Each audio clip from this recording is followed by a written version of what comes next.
नमस्कार, प्रणाम, राधे राधे। कल मैंने आपको आध्यात्मिकता के विषय से अवगत कराया था और राधा रानी के विषय से कि कैसे हमने अपनी आत्मा से परमात्मा से निवेदन करती है कि हे परमात्मा, हमको इतना ज्ञान दो ताकि हम तेरे ब्रह्म ज्ञान को प्राप्त कर सके, तेरे तत्व ज्ञान के विषय से अवगत करवा सके। अब ये ब्रह्म ज्ञान क्या है, ये तत्व ज्ञान क्या है, आज मैं आपको इस विषय से अवगत करवाना चाहती हूँ। ब्रह्म ज्ञान। ब्रह्मा जी कहते हैं कि जब भगवान विष्णु शेष शैया पे थे तो भगवान विष्णु को शक्ति ने जागृत किया कि अब तुम उठो और सृष्टि को उद्भव का समय आ गया है। तब भगवान विष्णु की नाभि से ब्रह्मा जी उत्पन्न हुए और ब्रह्मा जी जब उत्पन्न हुए तो ब्रह्मा जी ने अपने चारों तरफ देखा तो जल ही जल था। फिर ब्रह्मा जी जिस नाभि से उत्पन्न हुए थे उसी नाभि की नाल से नीचे उतर कर आए और कमल की डंडी के सहारे नीचे आए तो उन्हें चारों तरफ जल ही जल दिखाई दिया। तो उनके कानों में त और प दो शब्द सुनाई दिए, तप। तब ब्रह्मा जी ने 100 वर्ष तक तप किया। फिर ब्रह्मा जी ऊपर आए तो उन्होंने चारों तरफ सर घुमाया तो ब्रह्मा विष्णु महेश उत्पन्न हुए। फिर उनके हृदय में शक्ति के द्वारा और भगवान विष्णु के द्वारा ब्रह्म ज्ञान उत्पन्न हुआ। तब फिर ब्रह्मा जी ने अपने बारे में जाना कि मैं कौन हूँ और क्या हूँ और कैसे उनको और फिर कैसे शक्ति ने उन्हें ज्ञान प्राप्त किया। तो उन्होंने शक्ति के द्वारा ब्रह्म ज्ञान प्राप्त किया और शक्ति ने ही भगवान विष्णु को भागवत जी का उपदेश दिया था और भागवत जी भगवान विष्णु ने ब्रह्मा जी को सुनाई थी। तो सबसे पहले ब्रह्मा जी के कानों में भागवत जी का उद्भव हुआ था। तो शक्ति ने ही भागवत जी का उद्भव किया है। तो फिर भगवान ब्रह्मा जी ने फिर नारद जी को सुनाई। नारद जी ने सनकाद ऋषियों को सुनाई भागवत जी। तो ब्रह्म ज्ञान हमें परमात्मा की कृपा से मिलता है, जैसे ब्रह्मा जी को मिला। फिर ब्रह्मा जी ने जब ये सृष्टि का उद्भव हुआ तब ब्रह्मा जी ने आत्माओं को और जिन को ब्रह्म ज्ञान परमात्मा ने ब्रह्म ज्ञान का उपदेश दिया, वैसे ही ब्रह्मा जी ने अपने शक्ति के द्वारा, अपनी तप के द्वारा सबको ब्रह्म ज्ञान दिया और तब से ही ब्रह्म ज्ञान उत्पन्न हुआ और ब्रह्म ज्ञान की उत्पत्ति हुई। तो हमें ब्रह्म ज्ञान अपने अपने कर्मों के अनुसार मिलता है। हर आत्मा को ब्रह्म ज्ञान कर्मों के अनुसार मिलता है। जब तक शक्ति की रजा नहीं होगी, परमात्मा का हमें आदेश नहीं होगा जिस आत्मा को, तब तक उस आत्मा को ब्रह्म ज्ञान नहीं मिल सकता। और ब्रह्म ज्ञान का जब समय आता है, अपने अपने जब हमारे पुण्यों का उद्भव होता है, तब हमें ब्रह्म ज्ञान की प्राप्ति होती है। कहते हैं ना कि हमारा जो ये मनुष्य जीवन है 84,000 योनियों के बाद प्राप्त होता है। हम जो भी तपस्या करते हैं या जो भी भक्ति मार्ग में जाते हैं तो हमें जन्मों जन्मों की तपस्या के बाद वो भक्ति मिलती है। भक्ति मार्ग पर जाना या भक्ति करना या ब्रह्म ज्ञान के बारे में जानना या राधा रानी के विषय में जाना, ये आसान कार्य नहीं है। ये एक बहुत कठिन तपस्या है।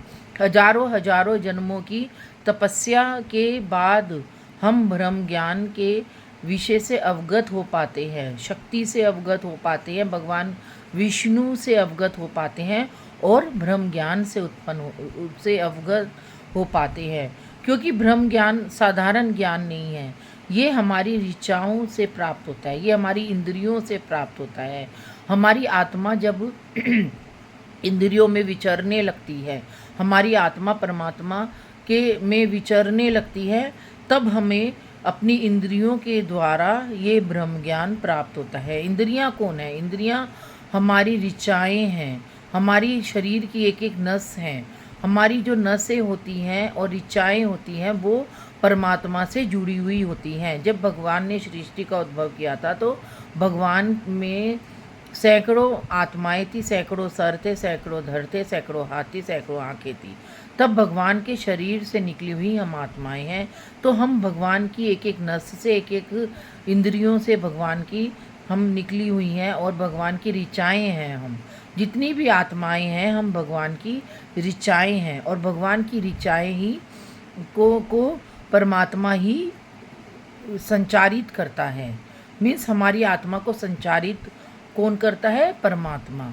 और परमात्मा ही हमारी आत्मा में बैटरी की तरह हमारी आत्मा में जो भी ज्ञान है वो रिचार्ज करता है। अब मैं आपको इतना कुछ बता रही हूँ, इतना कुछ व्यक्त कर रही हूँ, तो ये कौन कर रहा है?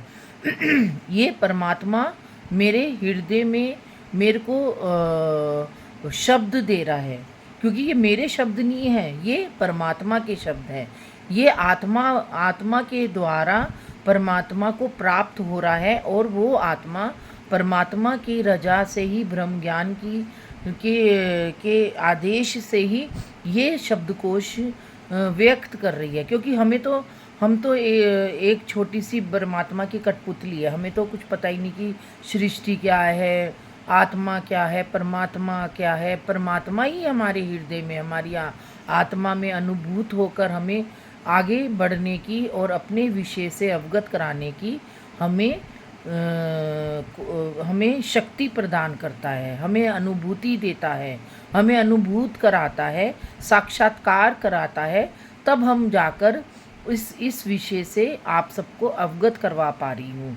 क्योंकि परमात्मा ने ही मेरा हाथ थामा है, और परमात्मा से ही मुझे ये सब ब्रह्म ज्ञान मिला है। तभी मैंने भागवत जी का श्रवण किया, भागवत जी के विषय में मैंने पढ़ाई करी, और 2 वर्ष से तक मैंने भागवत विषय में अपना डिप्लोमा किया। और परमात्मा के ही प्रयत्न से, परमात्मा की रजा से ही मैंने आज आपके समक्ष ये सब प्रस्तुत कर रही हूँ। क्योंकि मुझे तो पहले यही नहीं पता था कि ब्रह्मा जी कौन है, भगवान विष्णु कौन है, किसने सृष्टि रची, शक्ति कौन है, सोनकाद ऋषि कौन है, और नारद जी कौन है। मुझे कुछ नहीं मालूम था। मैं इन सब विषयों से, इन सब चरित्रों से कुछ भी अवगत नहीं थी। मुझे स्वयं परमात्मा ने ये सब बताया, स्वयं परमात्मा ने ही मेरे को पढ़ाया, और परमात्मा के, और फिर ये सब मैं भागवत ग्रंथ के श्रवण से, और भागवत ग्रंथ के पठन से, और भागवत जी में जो मैंने डिप्लोमा किया है, पढ़ाई करी है, ये सब मैं आपको भागवत जी में है।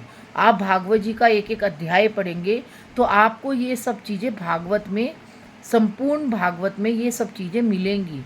शुरू के अध्यायों में आपको ये सब मिलेगा कि कैसे भगवान ने सृष्टि करी, कैसे भगवान विष्णु से नाभि से ब्रह्मा जी उत्पन्न हुए, और कैसे ब्रह्मा जी ने ये सृष्टि, ब्रह्मा जी ने ब्रह्म ज्ञान प्राप्त किया, और भगवान विष्णु ने सृष्टि का उद्भव किया। तो इन सब को जानने के लिए हमें तत्व ज्ञान की भी बहुत ज़रूरत है। अब तत्व क्या है? परमात्मा ने हमारा जो शरीर है वो तत्वों से बनाया है। तो उन तत्वों को जानना भी बहुत ज़रूरी है, तभी हम अपने आप को पहचान पाएंगे। हम कौन हैं, क्या है, और हमें क्या करना है, ये सब हम जान पाएंगे और परमात्मा को जान पाएंगे। परमात्मा को जानना, एक परमात्मा शब्द क्या है ना? तो परमात्मा तो सब कह लेते हैं, लेकिन परमात्मा कौन है, परमात्मा के विषय को समझना ही बहुत मुश्किल और कठिन है। इसके लिए हमें बहुत तपस्या करनी पड़ती है, बहुत ग्रंथों का अध्ययन करना पड़ता है, तब जाकर हम परमात्मा के विषय को जान पाते हैं, शिव जी को जान पाते हैं, देवी जी को जान पाते हैं, विष्णु जी को जान पाते हैं। जब तक हम ग्रंथों का अध्ययन ही नहीं करेंगे तब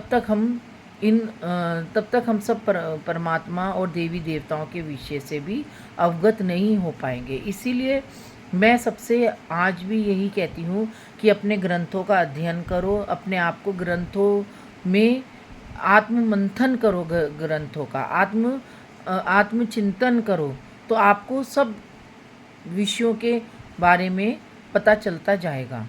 आज के लिए इतना ही। राधे राधे।